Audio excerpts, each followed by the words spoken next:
guys ready for him? Yep. Please put your hands together for Sunil Persaud.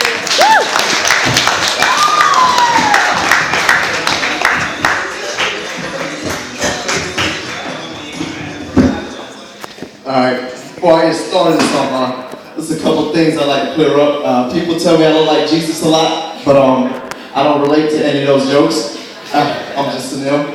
And I noticed y'all looked at me kind of funny when I came in with this shirt tonight. I just want to let y'all know I don't have any blood diamonds for sale.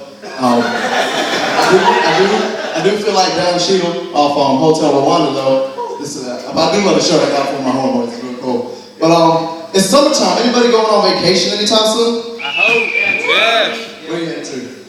Myrtle Beach. I was out there last week, and don't go to Master Strip Club because they are fully fucking clothed. I haven't been to a strip club when they are fully clothed the whole time. Like I saw a titty, but I saw it in my mind. I didn't see it in real life. Like the bra strap dangled a little bit, and I saw like a curvature of a titty. But don't go to Masters. No, Gold Club. Go to Masters. Got it wrong.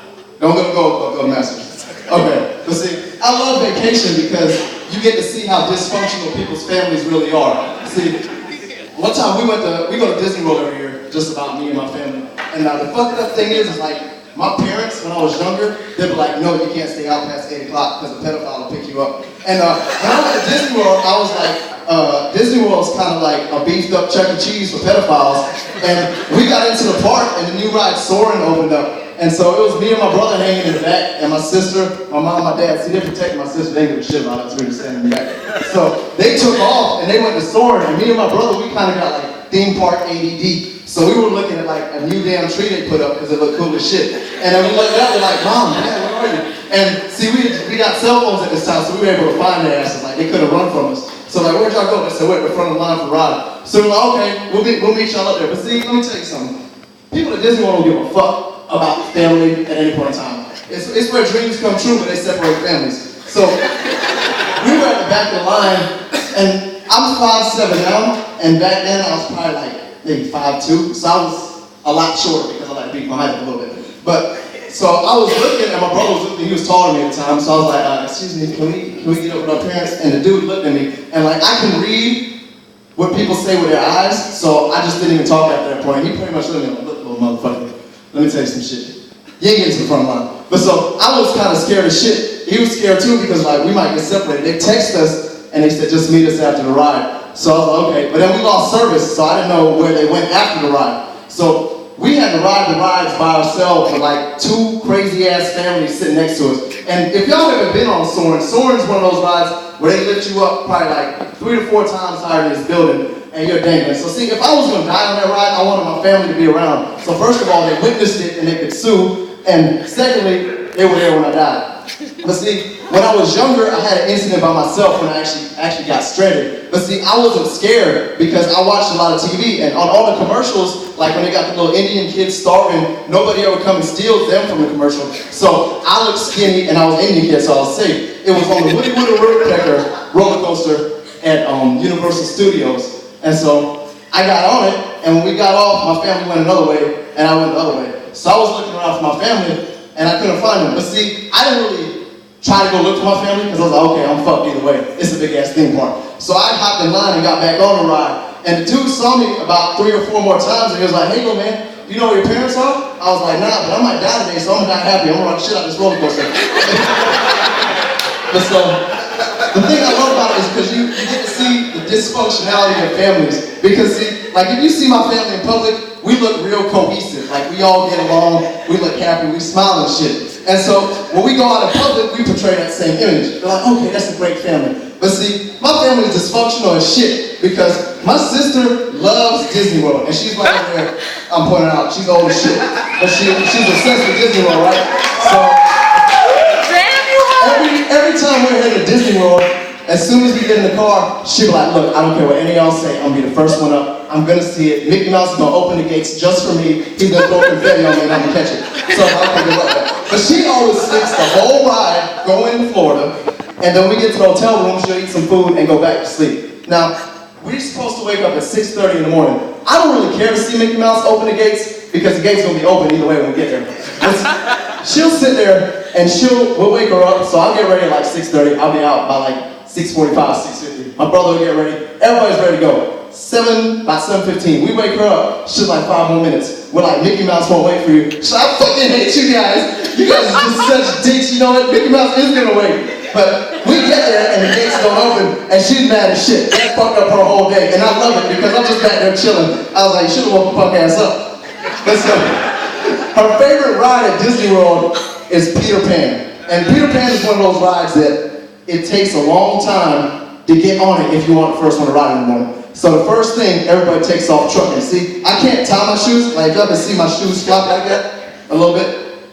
I can't do that shit going to Disney World because I lose a shoe and have to walk around with one shoe the rest of the day because I don't want to give a fuck about me. So we'll all walk to the ride and we'll get on it the first time. Everybody's like happy and shit. Like, oh yeah, Disney World, Peter Pan, whoopee! And then we'll get off it and It's a Small World is right across from it. So we want to head to It's a Small World. So me, my dad, my brother, my mom will start walking and she'll just stand there and look at us and she's like, just staring. So like, Charlotte, what's wrong? She's like, we gotta get on it again. I'm like, why not? Why do we have to get on it again? She's like, because if we wait, the line's gonna be longer and I won't be able to get on it for another year. And so, see, my dad doesn't talk. He's one of those people that talk with his eyes. So he'll just stand there and he'll be happy as shit and be like, all right, cool, Peter Pan. Because he loves It's a Small World. So he was like in mid-stride, just stopped and just looked at her like with a dead fucking stare. And she almost busted out in tears. Like the shit was hilarious. Because this is how the dysfunctionalist comes into play. Because my family basically becomes divorced when we go to theme parks. See, my dad will take me and my brother, my mom will take my sister, and we'll just meet up at random places. Like, you know how we try to avoid people and you end up seeing them later on? That's what it's like, because we like meet up at like fucking American Pavilion. Oh, hey, how's it going? What'd you buy? And my dad was like, she bought a bunch of shit, I don't even want to hear. Let's go get it. We just be killing photo cakes and having a good time. But see, the thing I love the most is not just seeing my dysfunctionality, I love seeing everybody else's dysfunctionality too. Because like, Disney World attracts a lot of people from different places, like from Europe, India, all around the world. And see, you can tell that shit's dysfunctional with them without being able to speak the language. Because you'll see, like, they'll be happy and all of a sudden shit will stop and everybody takes off and runs away. And I love it because when they go in to eat, like foreign families always eat differently than the way we think that they should eat. I'm foreign, but I'm not. I was raised here, so I'm not foreign. I'm just foreign. So,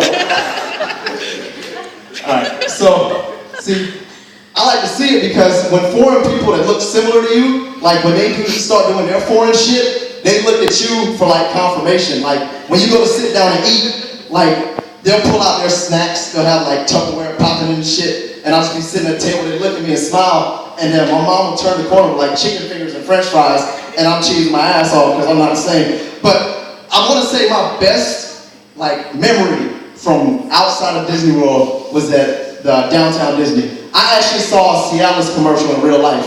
Like, the dude was out there playing the didgeridoo, and I do play-by-plays in my head and commentaries for him as it's going on. So this old man, they were a couple, but they were far away. So he saw her, he stuck his hand out like this. And then she came and she spun, and she put her hand out like that. And I was like, okay, shit's about to get real. So they spun, and they started dancing, and so I was like, this is when I started breaking down my head. Cialis for daily use. When the time is right, who knows when you'll see that girl from across the way dancing and spinning like you've never seen her before, and your dick just can't get up.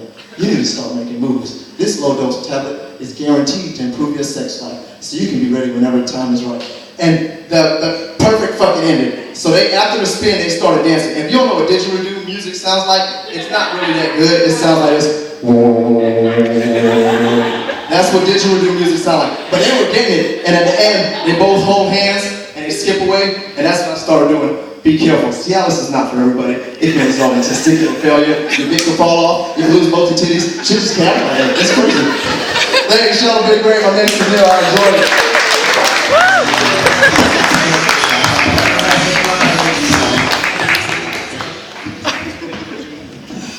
Yeah, I thought that was a private moment between my wife and I dancing.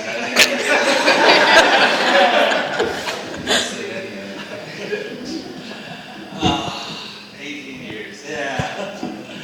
People always, they ask me, I'm a college professor, those who came later might not have heard that. I am, and they ask